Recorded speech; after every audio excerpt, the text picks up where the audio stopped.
Book I, The Awakening. Chapter 7. The First Dawn. The traveler left the house of the seventh lamp before sunrise. He carried no map, no instructions, no promise that the road ahead would be easy. Only a small lantern the old keeper had given him. It was strange. The lantern did not seem particularly bright. During the night, it had barely illuminated the ground beneath his feet. Yet he carried it carefully, as though it contained something precious. The road descended from the hills toward the valley. Mist covered the fields. The world was gray. For the first time, the traveler noticed how much he had once depended on daylight.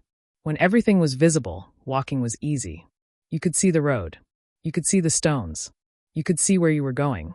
But darkness was different. Darkness required trust. He continued walking. After some time, he reached a fork. Two roads. One traveled toward the village. The other disappeared into the forest. There was no sign, no marker, no voice from heaven telling him which direction to choose. He stood there for a long time. Then he laughed. For years he had believed wisdom meant knowing exactly what to do. Now he understood something different.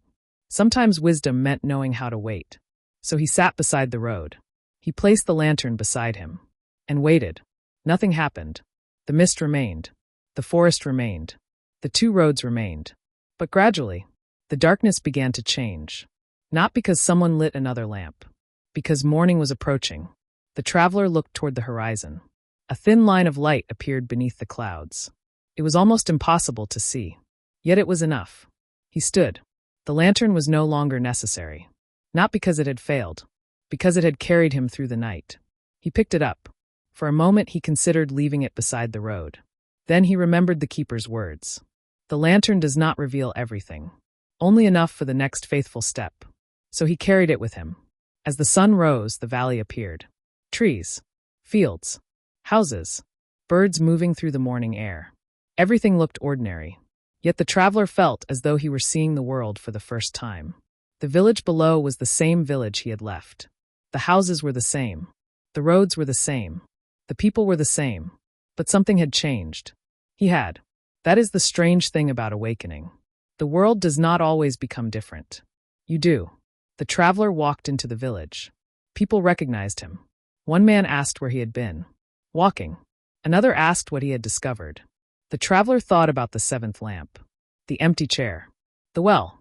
The stars. The silence. He smiled. I discovered that I had been looking in the wrong places. The man laughed. That's all. The traveler nodded. That's everything.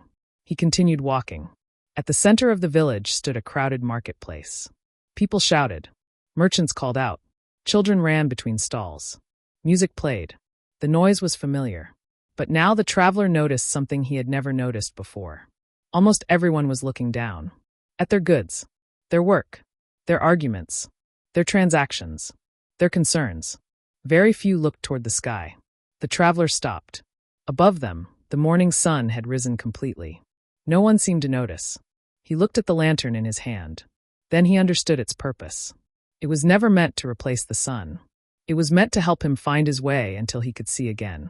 Perhaps that is what wisdom does. It does not become the light. It teaches you how to recognize light. He walked toward the edge of the marketplace.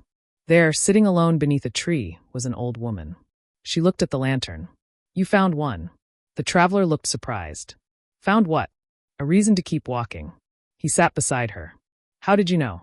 She smiled. People who have found something worth carrying walk differently. The traveler looked down at the lantern. I thought the journey would give me answers. And did it? Not many. The woman laughed. Good. He looked at her. Why is that good? Because answers can make a person proud. But questions? She paused. Questions can keep a person humble. The traveler thought about this. Then the woman said something that stayed with him long after he left. Never be afraid of a mystery that makes you more honest. He looked toward the rising sun. The words settled somewhere deep inside him. There are mysteries that make people arrogant. They want secret knowledge, hidden power, special status. They want to know what others do not know. But there are other mysteries. The kind that make a person kneel. The kind that make a person kinder. The kind that make a person slower to judge. The kind that make a person more willing to admit. I do not know. Perhaps those are the mysteries worth keeping. The traveler stood. The woman remained beneath the tree. Before he walked away, he asked her one final question. Where does the road lead? She smiled. That depends on what you do when you reach the next fork. And then she looked toward the hills. The lantern was never meant to tell you where to go. It was meant to keep you from becoming afraid of the dark. The traveler walked on. The sun climbed higher. Behind him, the village continued its ordinary morning. Ahead of him, the road disappeared into the distance. He did not know where it ended. For the first time, he was not afraid of that. He understood now. A person does not need to see the entire road to walk faithfully.